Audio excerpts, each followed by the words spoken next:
This is Mongolian Mindset, and today we missed Thursday because we were uploading the Mega Live. So we're gonna do somebody that I want to do today. We're gonna do Arnold Schwarzenegger, and I just want to put this out there. Me and the team have been working on Enneagram lately, and I'm telling you, we are about to release a video that is gonna blow the whole space up. Okay, we dropped that video. You do not want to miss that. What we're about to say and do, I don't think anyone in the space is doing that. So that's the reason why you want to join Mongolian Mindset, because we are on a mission for the complete conquest of the MBTI space. Okay, you want to be here and say you were here first. As you know, we are a team. We don't do this. It's not a one-man team. It's not a one-man show. We are a team. We do this together. Mongolian Mindset is not about me. It's about the whole team and what our vision is. I know I'd be beating them down with my vision, but it is what it is. So you want to join and subscribe so that you don't miss any of our uploads, especially when we get into that content. It's going to be fucking amazing. But another note, join our Facebook group if you want our free typing sessions. We're still doing that. We are finishing up on our Enneagram stuff, and we'll be potentially putting that in as well. And that's all free right now, man. You talking about the amount of value that you're getting booking a free coaching session from us is upwards to $500. I'm not even bullshitting. In the future, we will be charging. But as of right now, we're doing this for free just to give back to our community and our group. And yeah, so let's get into this. You guys know we use Linda Barrens metrics combined with interaction styles, temperaments, and cognitive functions to be able to find someone's personality type. 100% accuracy, man. So the monkeys over there, personality database has Arnold Schwarzenegger as a ENTJ. Okay, so let's go to the chart here. Typing chart. ENTJs, they are direct. They're initiating. They're outcome focused. So they're looking. Well, we'll get into that later. Direct, initiating, outcome, systematic. Abstract, they're going to be TEFI and SENI, okay? And they're going to be pragmatic as well. So let's get into our little over here and break down the metrics that we're looking at. So we have initiating versus responding. Initiating is essentially, are they gregarious? Are they starting the conversation? Are they changing the conversation at will? Are they extroverted? That's what initiating means. And then you got responding. Are they waiting to respond to everything someone says? Are they reflecting on what they're saying? That type of thing. As you know, information travels for introverts to the back of the brain, for extroverts to the front of the brain. So it's kind of like rapid fire a little bit. As in introverts, it has to go all the way back to the back of the brain, then they come back out. Okay, then you got abstract versus concrete. Abstract is going to be talking about the things outside of the five senses, philosophies, contextual things, theories, metaphors, figurative expression. And then concrete is going to be what is, essentially not going outside of the five senses, keeping everything in. Pretty much dry, okay, dry and bored, okay. And then we have systematic versus interest. Systematic is, are they talking about the best way to do something? Are they implementing structures, routine to get control of their life? Or are they interest? Are they talking about what other people's motives are? Are they talking about what they get out of a situation? Are they more interested in people? Okay, that's the difference between those. And then you have direct versus informative. Are they specific, concise, and to the point, or are they giving extra information? Are they vague? Are they passive? Are they taking a one down rule? As in direct is one up, one down. Informative always takes a one down rule. Do they like to tell people what to do? Being direct, you like to tell people what to do. Informative people generally don't like to tell people what to do. They like to give you so much information and then allow for you to make the choice. If you've seen the Carl Jung video, when a guy asked about his type, he gave you all the information to be able to figure out that he was an INTP, but he didn't tell you. Okay, so that's informative. Then you have pragmatic versus affiliative. Pragmatic is basically a utilitarian mindset. Do they have a utilitarian mindset? Are they rebellious? Are they a contrarian? Are they individualistic? That's more of a pragmatic, okay? And then there's affiliative. Affiliative is about cooperation. It's about inclusion. It's about the group. It's about doing what's right, okay? And then you got outcome versus progression. Outcome is all about the end product. Are they talking about end products? And when people talk about end product, it's like a screeching stop, like all the time. But when people talk about progression, it's like it flows like a wave, okay? And progression is more journey focused. They're about the journey, one step at a time. They're not looking at the end product. They're not all about the end product. Okay, then you have SENI. So SE is all about manipulating the environment.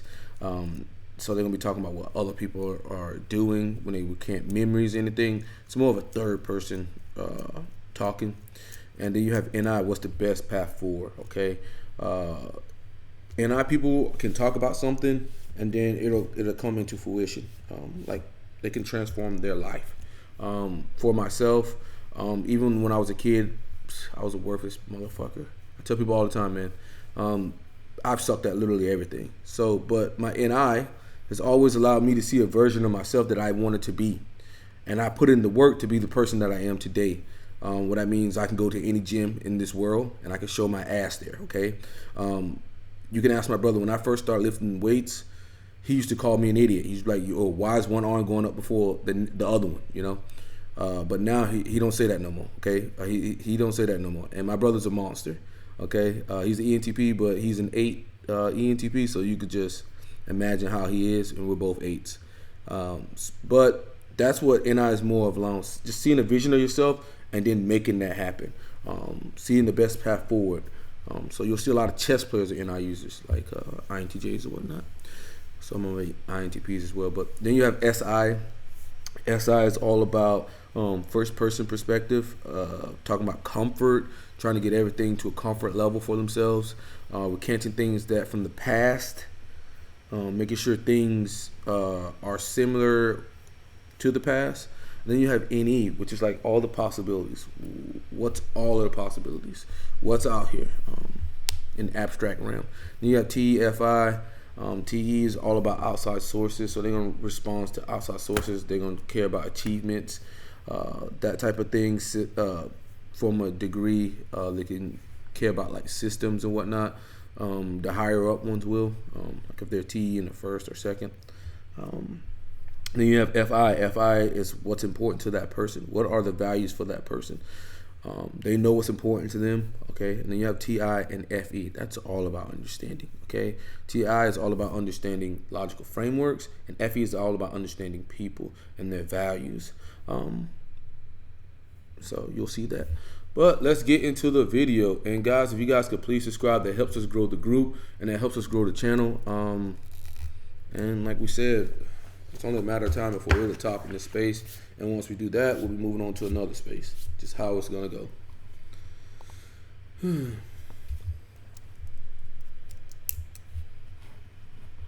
on, stop playing with me. You. Well, I don't know if I would Okay, so comment below what you think Arnold is. call it rituals.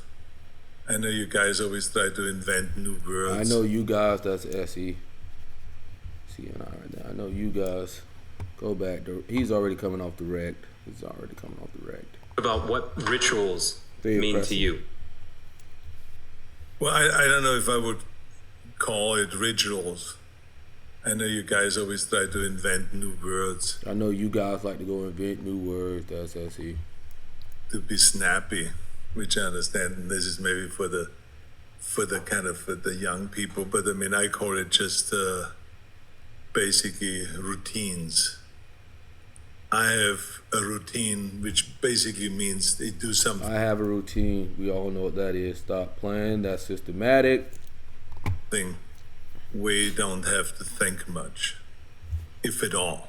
So he has a routine because it essentially allows you not to think much. Like if you have a system, you don't have to think. You put your brain on autopilot and you can just go, being efficient. Be TE. Like, I believe that routines are very important. It's kind of like the foundation. I believe that routines are very important. That's FI. Very important to him. Like to a house or to a building or to anything. So that means like if I get up in the morning, part of my routine is to get up in the morning at, let's say 5 o'clock. Then I make my coffee. I feed the animals, I go and read the paper, go through my iPad, see if there are any important messages. So that's part of the routine. I don't even think about that. I also, part of the routine is that I have my bike already mounted on the back of my car. I drive down and then take it off, and I ride with the bike to the gym in the morning around 6 o'clock or so. Then I go to the gym and I work out 45 minutes to an hour, so that's also routine. It's always kind of the same thing in order to do. It's the same thing, systematic, okay? Okay. Arms and deltoids one day and the next day at the chest. I'm hitting him for direct already. He's direct. He's not giving us information. We're going to hit him for direct. So, Arnold. Where is my direct? Okay. He's direct. Okay. Going to the chart, him being direct. He can only be INFJ, ENFJ, INTJ, ENTJ, ISTJ, ESTJ, ISTP, and ESTP based off being direct. Okay. And we know he's systematic too, but we're going to get a little bit more system points. Back. And, calves and all this stuff I do every day and form a little bit and abs, of course, every day. And then it repeats itself. And I do this the whole week. Systematic, come on, man. What is also routine is that at night, I do some extra cardiovascular work before I have dinner. So I go for, in my home gym here, I go upstairs and go for half an hour and do the arm cycle, or the treadmill, or the life cycle, or something like that is cardiovascular. And the idea is to burn enough calories so that when I eat dinner then, which is very minimal, that it is, I don't have to really worry about calories or gaining weight, because the older you get, the faster you gain weight and the more the body picks up because your metabolism is slow. So you have to be very careful with that. So those are kind of routine things that I do. And you try to add as many of those routine things as possible. You try to add, I'm knocking him for systematic. He's done. He's getting off for systematic. Okay. Systematic. I can't even get anywhere without you talking about a damn routine, dude. Okay. So he's systematic, which means that he's either, go to the chart. Okay. That means he's either a STJ or NTJ. Okay. He's talking from a first person perspective, or he's talking about from a third person perspective. He's talking about what other people are doing. We shall find out. Is he abstract? Is he pragmatic? We will find out. If he's abstract, that means he's the NTJ. Do them without ever thinking about it. And that's what we need to do. There's certain things that we need to do. That is supposed to be a routine, that's supposed to be kind of part of your daily schedule without you having to think about it. And so that's basically my kind of routine, and I'm a big believer in that. Right. So I think a lot of people probably have that's TFI, but they're both TFI users. But we're just going to have trouble forming that habit that makes it automatic. I believe most people know what they should do, but actually doing it is difficult. How have you made so many good habits automatic for yourself? Well, first of all, let me just go to your basic statement what you said, that for some people this is very difficult. I mean, people should just realize that I'm not going to have any sympathy for any of those things, when someone says difficult, because there is a lot of things in life that are difficult. And you have to ask yourself the question right off the top, are you going to be one of those guys that are going to go and back off every time something is difficult? Or do you want to be one of those guys that says, look, it doesn't matter if it's easy or difficult or most difficult, I'm going to go and crush through it. That's me.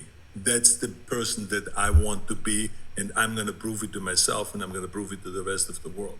So yeah, there are certain things that are difficult. It's difficult for people to have a routine, but they just have to go and do that, and they should just work on it, where they go and say, do something very simple. I'm going to go and get up every morning at, let's say, an hour early, before they normally get up, and just work on that. And then the next time they work on it and say, okay, I'm going to get up early, and I'm going to go and make my coffee or my tea or whatever, and I'm going to read papers, even though maybe I haven't read the paper yet, in the last 10 years. Just add that to your routine and don't even ask about it, should or should I not. That's the key thing about the routine, is that you don't ask yourself, should I or shouldn't I? You just do it. It's like we don't ask ourselves, should I inhale now or should I exhale now? We don't ask ourselves, do we take a shower every He's SE. Keep going on. day? If you're a normal person, okay, there's sometimes circumstances where, like when I was in the army, where we couldn't take a shower every day, but so you don't have to think about it. But I think it's something that normally we do every day. That you go home after, if you have that luxury, or after you work out, you take a shower. Or that after you use equipment in a gymnasium, you wash your hands. So before you have breakfast. So there's certain things that we do. And I think you just add slowly to that kind of a routine, because Adding slow, that's progression.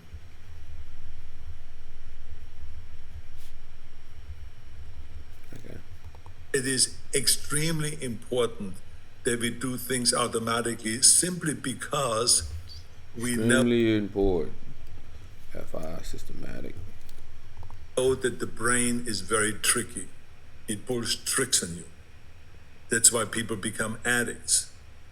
That's why they cannot do anything about, like if they're into eating a lot, it's very hard for them to get on a diet or to get off eating junk food, because the mind pulls a trick. You have a New Year's resolution, or a goal where you say, I'm going to lose 20 pounds. And then when you see something sweet, you say, well, one day doesn't matter. I mean, no one is looking around, so I'm going to just have to. He's talking about what other people are doing. All right, we're hitting him. We're hitting him. This guy's we're going to go and hit him for SE and I. We're going to hit him with it. Okay. With that being said, TFI as well. Okay, so we're looking at either an ENTJ or an INTJ. Okay. We already got 1 point for progression here. So pie, and this is how it tricks you, because the mind, because you're an addict now to sweets, the mind pulls the trick that it says to you. It sends a signal that says, it's okay. Just one more time. What do you care? And so this is why it has to be automatic. So you have to get into the stage where you just say automatically, when they bring bread to the table, thank you very much, no bread. When they come and it says, any dessert, no thank you. Then right away, you shut it down. So there's certain things we do automatic, and it will really help you to achieve your goals. That's the bottom line. Really help you to achieve your goals. He just went through a progression about that. So I'm going to hit him again for another progression. That was systematic, and that was TFI as well. Was that discipline something that you feel was just built in, or were you able to observe it from some people? Were you able to learn some of these habits, or really that what is difficult doesn't matter, just doing it is? Well, with me, it was a little easier. And the reason is because I learned that very quickly early on when I was very young. So I was like 4 or 5 years old, and my father already, made us get up early in the morning, and he made us earn our breakfast. What did that look like? So that was it's one of those crazy things that only someone that was in the military or that is a police officer, he was that kind of a guy. He was always a police officer, and he was in the Second World War. And so he was trained like that, obviously. And so he wanted to go and do this same training with his children, with my brother and with me. And so he always said, you have to get up early. You have to, like his dad is systematic and affiliative. Wash yourself with ice cold water. I have no idea why it had to be cold, but I think there was no one that warmed up the water, and we had no running water at home in the first place. So it was just, ice cold water. So with the wash yourself, that wakes you up. Then you had to do a certain amount of push-ups and knee bends and sit-ups and stuff, some exercises he designed that we had to do before we earned our breakfast. So getting up early was indoctrinated into me. It was like part of my life always, that, it was always the idea, the early birds catch the worm type of thing. So get up early and you can accomplish much more. And so because I started early, it was not something that threw me off, because I thought it was quite normal. And then later on, when I was like 19 years old, I remember I was already heavy into bodybuilding. I just won I came second in the Mr. Universe contest. Achievements, TFI. The runner-up in London, and I was invited down to South Africa by Reg Park, by my idol, who was now this, Hercules. Reg Park, my idol, TFI. Figured that they saw on a big screen, and the guy that won 3 times Mr. Universe, he was gigantic, and he was like, I modeled my training after his and my career after his. I modeled my training, my career. Systematic. So finally here I'm living now, I'm staying with my idol at his house. He has this wonderful family, wife Marianne, and his 2 children, and at 4:45 he knocks on my door. And he says, Arnold, let's get up. And I said, what do you mean get up? And he says, well, let's get up, let's go to the gym. It's better now than ever.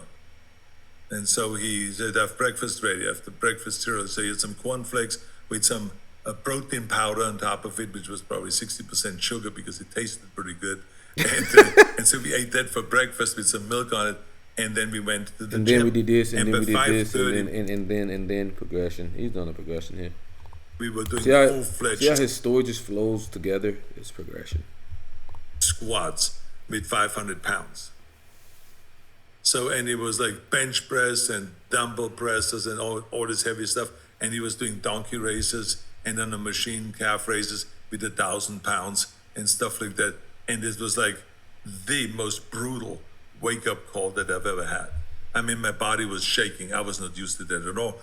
But over the period of 3 weeks staying in South Africa and staying with him and then going to the various different towns in South Africa to do exhibitions and seminars about training and all that stuff, during that time it became normal. So by the time I went back to Munich where I was training and where I was a trainer, I was kind of bringing that idea to Munich, where we always started training at 9 o'clock in the morning, but now we started training at 7. Not at 5, but at 7. Right. So the guys around me, they couldn't believe it because the gym normally opened up at 10. They couldn't believe it. Nope. Talking about the guys around me, couldn't believe it. That's TE. No one trains in the morning. This is like, we're talking about 50 years ago, more than 50 years ago. So no one trained in the morning. No one. People went to work in the morning. People no one went to trained. work. Except students came in and military people that were stationed, American military people that were stationed outside of Munich in the military base, they came in the morning at 10 o'clock or so. But we then decided, there was like a group of 4 or 5 guys, we decided we're going to train at 7. And we're only going to have maybe a piece of bread or something like that beforehand, or a banana. But then we trained, and then after that we had breakfast. So this became kind of the routine. This became kind of the system. I do that same shit, Arnold. I rarely eat before I work out. Oh, shit. Came, where people kind of like heard bodybuilders are training at 7 in the morning. They say, oh my God, I thought that you had no strength in the morning. Well, of course, you maybe don't have as much as in the evening, but you still can hit 95%. And it is more difficult to do squats in the morning or deadlift in the morning at that early. But you just know that when you then have a competition at 5 in the afternoon, that you're much stronger and you can lift much more. So that's perfectly okay. But the bottom line is that you can train any time of the day. We learned that very quickly. And so I kind of continued on with the tradition. I did 2 hours of working out in the morning and then 2 hours in the evening. And that routine was automatic. I didn't even think about it. My entire time in my bodybuilding career, I always trained twice a day and never ever did I ask myself the question, should I go today and do the evening training? Or should I get up in the morning? I always got up at 5, 6 o'clock, always. And at 7 o'clock I worked out. I don't know what's more amazing. You hear that? 4 hours every day to the gym, Arnold. And then people wonder why they don't look like Arnold, bro. I ain't gonna lie to you, Arnold. If I had free time like that, I probably would do it. I don't know if it's that smart. I think you might need some steroids from some shit like that, but yeah. Twice a day, maybe you hit chests and tries, and then you go back and do cardio. But I don't know about doing two muscle groups. Might have some CNS fatigue there. But if you're on the juice shit, you can do that crazy shit. But the double workouts are the fact that you might have started the morning workout movement. It's crazy to think that gyms didn't even open before 50 years ago. And now it is one of those great things that people now see the day much more as a 24-hour kind of a day. Right. Where they feel like, well, in this 24 hours, I can literally do anything and at any given time. Because the work schedule changed also for a lot of people. It's not anymore just from 9 to 5, but people now start working like, I just literally like a few hours ago, I met my assistant at a framing shop. And I said to her, well, it's 9 o'clock. I said, isn't it fun to begin your work, going to a framing shop and deciding how we're going to frame a painting and some photographs? And she said to me, no, Arnold, I've been working since 6 o'clock in the morning. And I said, since 6 o'clock in the morning, congratulations. And so Barbara works from 6 o'clock on in the morning to whatever time in the afternoon. But so people now are looking at the day much differently than they did in the old days. Because now we have the lights, you have technology, that you can do everything in the morning. And when we, for instance, do a movie, if you think about that, a movie like True Lies or a Terminator movie has at least 80 days of night shooting. So what are we doing when we night shoot? We sleep during the day. So now automatically everything is switched 12 hours. So you go for breakfast at 6 in the evening. When you arrive on a set, you have breakfast. And then now you go and you work. You do makeup and you work. At 12 o'clock or 1 o'clock in the morning, they break for lunch. So in order for me to get my workout in, I now use this lunch period at 1 in the morning and I use in the train now for 1 hour. You walk through a progression. A lot of times I have the luxury that they say we don't need you right away after lunch because we have to set up the scene. So you have another half an hour or another hour. So I train maybe 2 hours. So 1 hour with the weights, then 1 hour preparing for the next big fight scene or stunt. So you can do that at 1 o'clock in the morning. We're talking about T optimization there, okay? It's very effective with optimization. So, yeah. It's looking like Arnold's an INTJ because all this kind of flows together like he's on a journey. He's not talking from outcome to outcome. One more point for progression, and we're going to go in and hit him for INTJ. We've worked out at 3 in the morning. We've worked out when they said, oh, Arnold, we don't need you anymore. You don't need to work to 6 in the morning. You can leave now. And I look at the watch, and it's 4 o'clock in the morning. I say to myself, I get my workout in now because I'm still awake. And you'll still do this now. If you're shooting in the middle of the night, 4 a.m. workouts. Exactly the same thing. So it makes no difference. Like when we did Terminator 6 in Budapest, every morning we get up at 5:30. At 6 o'clock we were already at the gym. So at 7 o'clock we left the gym and went to the set. So we could be on the set at 7:30 to do makeup for an hour and a half. And then at 9 o'clock we were ready to shoot. So that was just the routine. Progression again. Time doesn't mean anything, and we found out time that the doesn't mean anything. Abstract. Is as receptive at 3 in the morning as it is at 3 in the afternoon, or as it is at 9 in the morning, or at 5:30 in the morning. It makes no difference. You just have to get over these barriers where you say, "Oh, I can never do this in the morning," or something like this. Well, just do it. And this is where the advantage comes in: is if you do it automatically, where you say, "This is my goal, and I'm going to challenge myself." And do that. I'm doing this automatically. And this like is I said, my goal. I'm gonna use NI. That is my goal. And TE.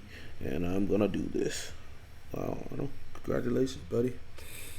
The rest of the world don't have as much NI and TE as you. There's an advantage because you can get much more done in life if you do certain things automatically. It's no different than when you, for instance, done in life. That's pragmatic. Run a state. Systematic. Like when I was governor, the interesting thing was there was fixed funds. It was like $90 billion that the state spent automatically.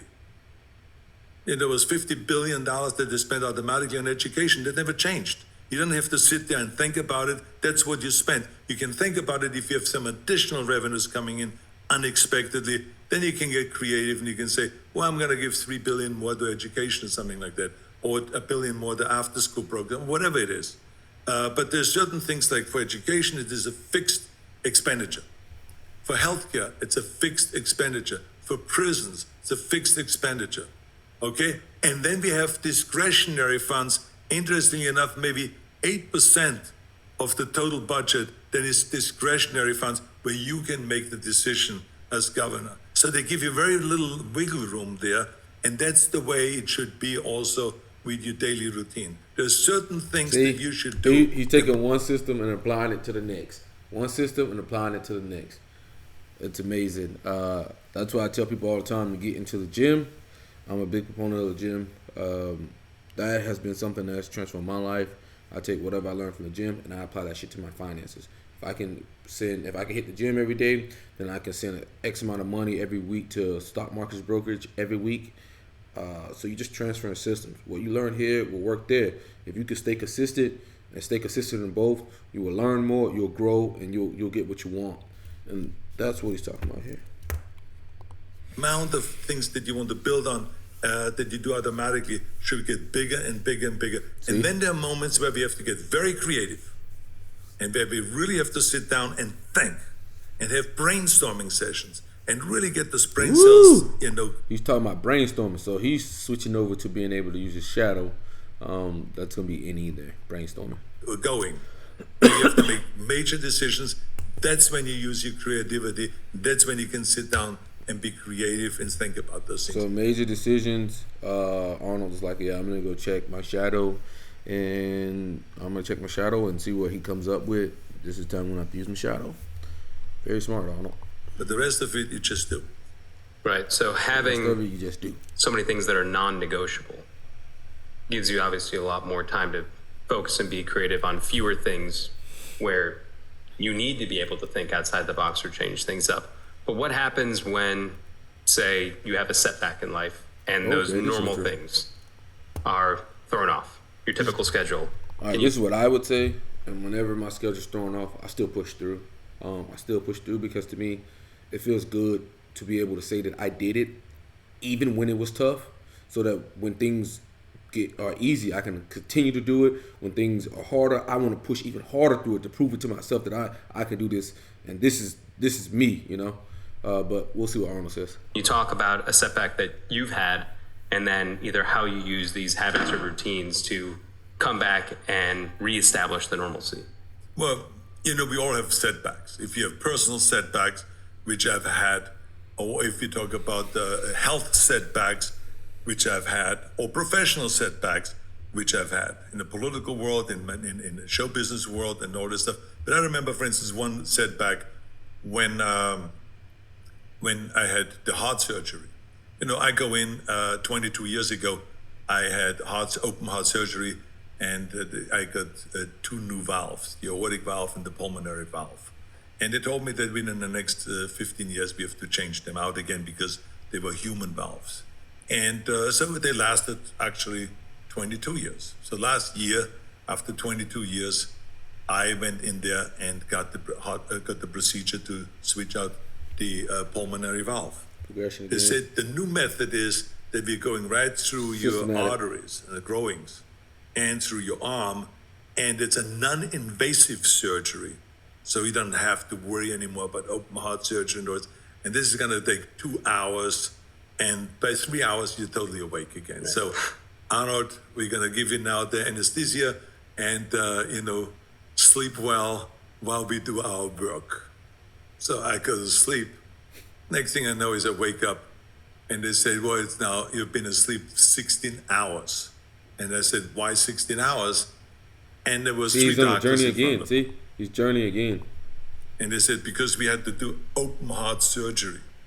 Something went wrong with this non-invasive procedure, and we punctured through your heart wall, and you had internal bleeding, and in order to not have you die on the operating table, we had to open you up. So now I'm lying there, and I get this news that I just had the second open heart surgery.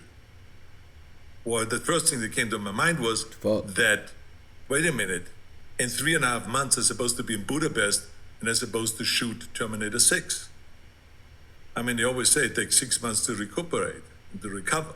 Open I heart. like how longer you're than that. immediately thinking about the next working thing. Well, You just See like that? how You see that? As soon as he got in there, he's in-eyeing into the next thing. Like, Doing heart surgery, and you're like, I got a huge assignment coming up in 3 months. Exactly. Well, and that is and again that just something shows that- you just how like systematic he is. Like, that he's thinking about that down the road already. He's thinking about the future, but that just shows you like how systematized he has it to where he went in at this time was supposed to be out.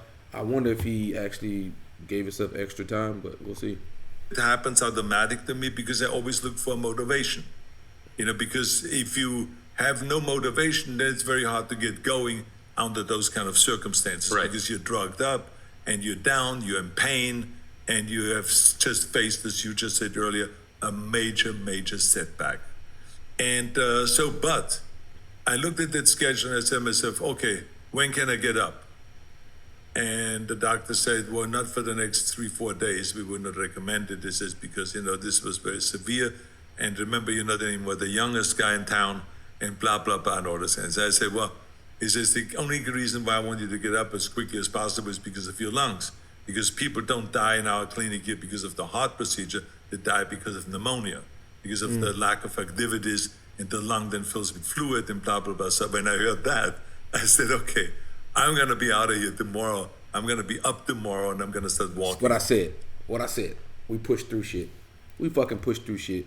So they said, no, that would be a little early. I said, no, just get me a walker. I hold on to it because they were worried about me fainting and falling over or something like this.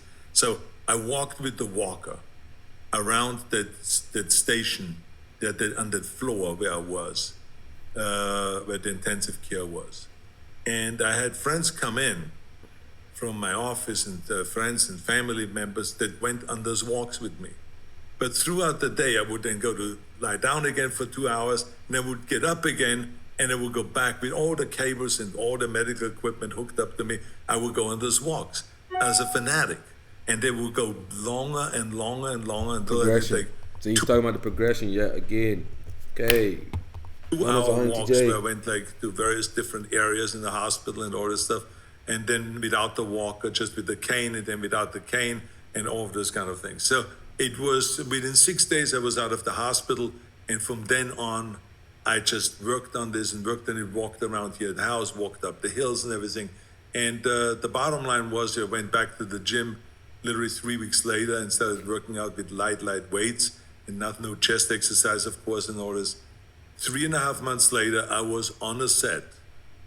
And I remember the first day was night shooting. The first week was night shooting. And we were jumping out of the van and we were doing the shootouts. We were doing this, we were and doing fight scenes that. and stuff like Let's that. see. And everything worked perfect. And the director said, I can't believe that you had heart surgery 3.5 months ago. So it's like we have setbacks. But if you have a very clear vision and a very clear goal, you can come back from the setbacks very quickly. The key thing is not to fall into this trap about feeling sorry for yourself. Because there's enough people out there in the world that are suffering much more than I was in that hospital bed when I woke up. You know what I'm saying? Yeah. People that didn't have the 3 doctors in front of them. Right. People that were lying in the dirt. People that were infected and didn't have medical care and they were dying. I mean, there's all these kind of cases that we hear about, the kind of things that people go through and that are dying. So I felt like there's no reason for me to feel sorry for myself. That there was only one thing, and that was for me to kick in and to say, this is just one of many obstacles. That's what happens in life, and you just got to go and kick yourself in the butt and get going.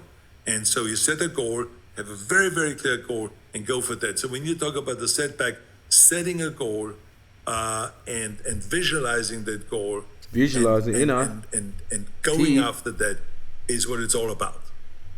Now, is the goal to be ready for filming, or is the goal something smaller? Because, I mean, I don't need to tell you this, but you're Arnold Schwarzenegger, and you're sitting there and they're telling you can't even use a walker. Which you were just talking about squatting 500 pounds at 5 a.m., and here you are, you're getting delivered this news, and obviously there's the big vision, but what helped you get from that? Because obviously being told you can't even walk is probably not easy for you to hear. You're still extremely active. How do you build up to something that for you just seems almost maybe something you would have taken for granted before then? Well, first of all, think about this for a second.